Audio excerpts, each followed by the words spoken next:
Buenas para todos, estamos aquí el día de hoy hablando acerca de un pequeño resumen de 4 capítulos del libro de manufactura.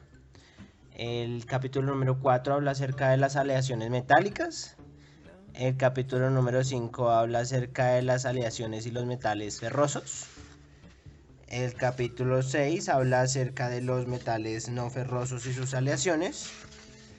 Y el capítulo 7 habla acerca de los polímeros, la estructura, las propiedades generales y sus aplicaciones. Bueno, vamos a empezar entonces hablando acerca del capítulo número 4, el cual trata de varios temas, entre ellos la estructura de las aleaciones, los diagramas de fase, el sistema hierro-carbono, los diagramas de fase hierro-carburo de hierro, microestructuras de acero, los aceros fundidos, los tratamientos térmicos, entre ellos la templabilidad, el endurecimiento superficial, el recocido, y pues ya para finalizar pues hornos y equipos para tratamiento térmico.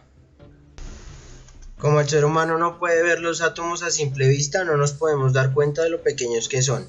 Las aleaciones de átomos forman moléculas que se agrupan en cubos según la forma como estén distribuidos los átomos dentro de la molécula, y pueden ser principalmente centradas en el cuerpo o centradas en la cara.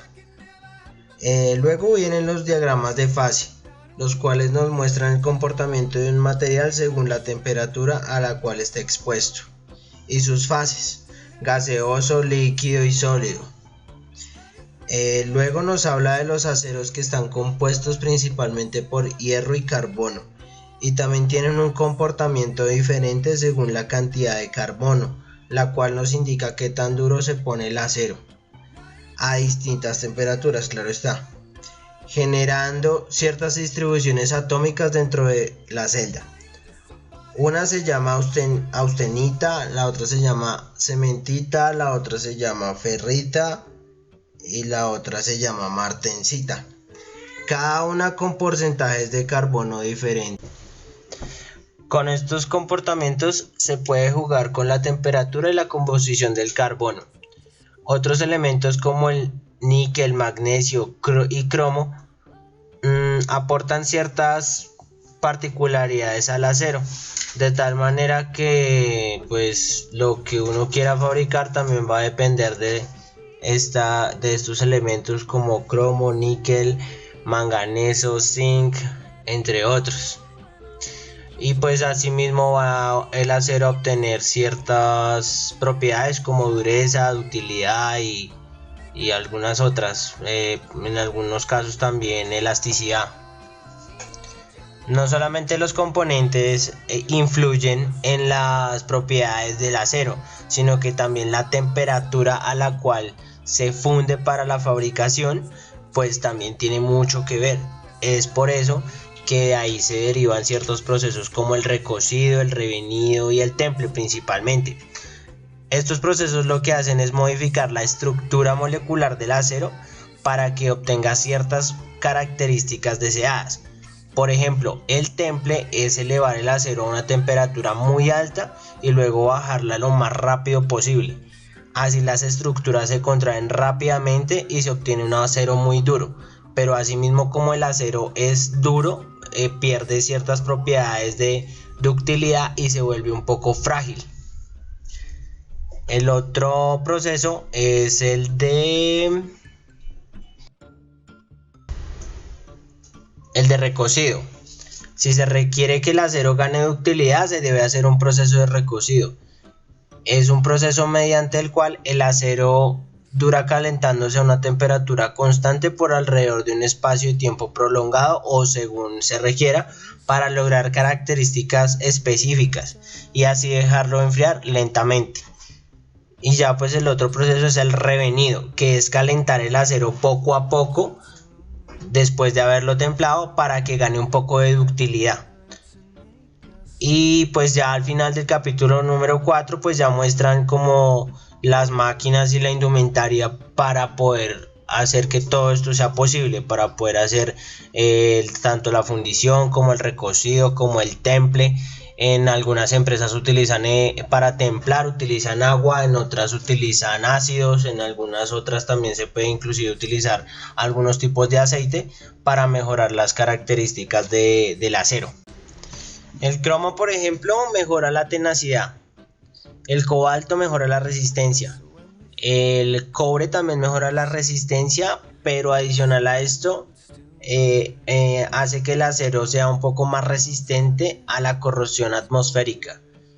Mejora también la ductilidad, hace que el acero no pierda la ductibilidad. Otros elementos como el plomo mejoran la maquinabilidad, pero puede causar un poco de fragilidad. El manganeso desoxida el acero, mejora la templabilidad y la resistencia. La resistencia a la abrasión y a la maquinabilidad. Reduce la fragilidad en caliente y disminuye la soldabilidad. El molibdeno mejora la templabilidad. El níquel, el niobio, tantalio y fósforo mejoran la resistencia. El selenio mejora la maquinabilidad. El silicio mejora la resistencia, la dureza, la resistencia a la corrosión, la conductividad eléctrica, disminuye la maquinabilidad y la formabilidad en frío. El azufre mejora la maquinabilidad cuando se combina con manganeso, disminuye la resistencia al impacto, la ductilidad y la soldabilidad. El telurio mejora la maquinabilidad, la formabilidad y la tenacidad. El titanio desoxida el acero y mejora la templabilidad. El tungsteno mejora la dureza, especialmente a temperaturas elevadas. Y el vanadio, por ejemplo, mejora la resistencia, la tenacidad, la resistencia a la abrasión y la dureza a temperaturas elevadas. Inhibe el crecimiento del grano durante el tratamiento.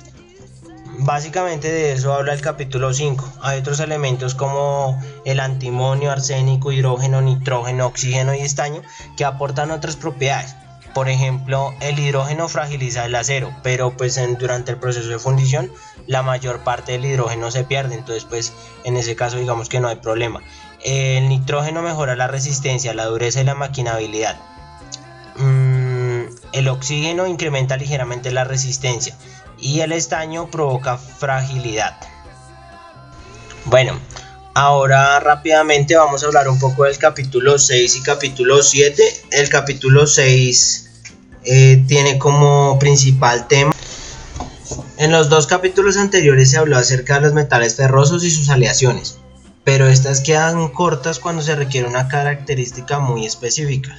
Entonces por eso en este capítulo se habla acerca de los metales que no son ferrosos y sus aleaciones, así como también sus principales aplicaciones.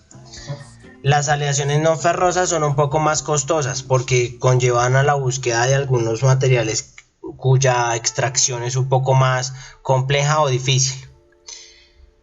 Tienen un amplio rango de propiedades mecánicas, físicas y eléctricas, buena resistencia a la corrosión y aplicaciones en altas temperaturas. Podemos, empezar con el aluminio. Sus aleaciones tienen alta relación de resistencia al peso, alta conductividad térmica y eléctrica, buena resistencia a la corrosión y buenas propiedades de manufactura. El magnesio es el metal más ligero, buena relación de resistencia al peso. El cobre tiene una alta conductividad eléctrica y térmica, buena resistencia a la corrosión, buenas propiedades de manufactura. El estaño tiene una buena resistencia a la corrosión y tiene un aspecto brillante, se utiliza en soldaduras y como material de soporte. El titanio tiene relación de resistencia al peso más alta de todos los metales, buena resistencia mecánica y resistencia a la corrosión a altas temperaturas. Hay otros como el zinc, que tiene una muy buena resistencia a la corrosión, al uso común en piezas de fundición y láminas de acero galvanizado para la protección contra la corrosión. Los metales no ferrosos y sus aleaciones incluyen un rango muy amplio de materiales. Las aleaciones no ferrosas tienen una amplia variedad de propiedades deseables como resistencia mecánica, tenacidad, dureza y ductilidad, resistencia a altas temperaturas, a la termofluencia y a la oxidación, un amplio rango de propiedades físicas, térmicas y químicas, y altas relaciones de resistencia al peso y a la rigidez. especialmente por el aluminio y el titanio. Recordemos que el titanio es uno de los principales metales que se utilizan para prótesis y para implantes de pronto que tengan que ver con los huesos y todas las... Bueno, ahora sí hablemos del último capítulo, el cual habla de polímeros.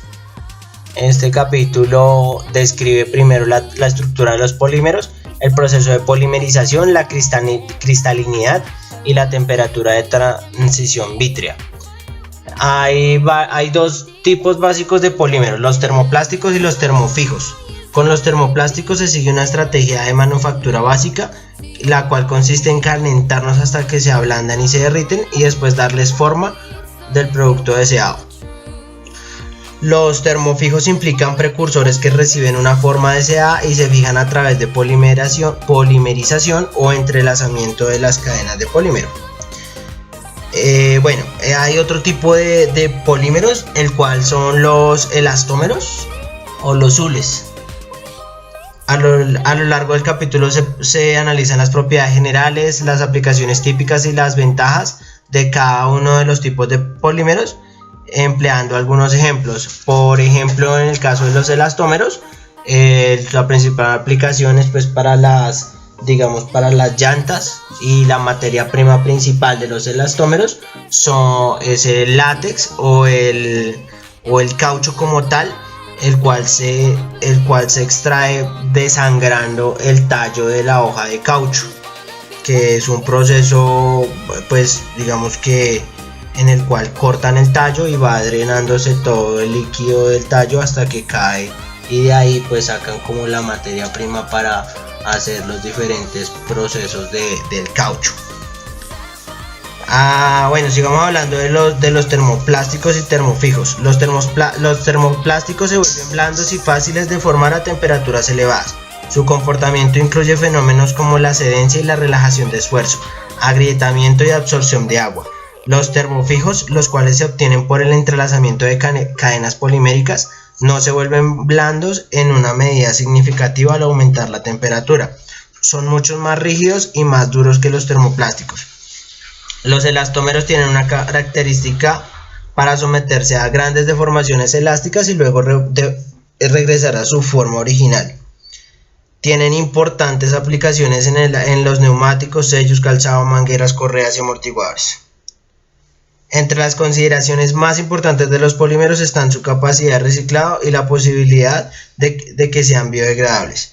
Ya existen varias formulaciones de plásticos biodegradables y otras se encuentran en desarrollo continuo. Muchas gracias por su tiempo. Fin.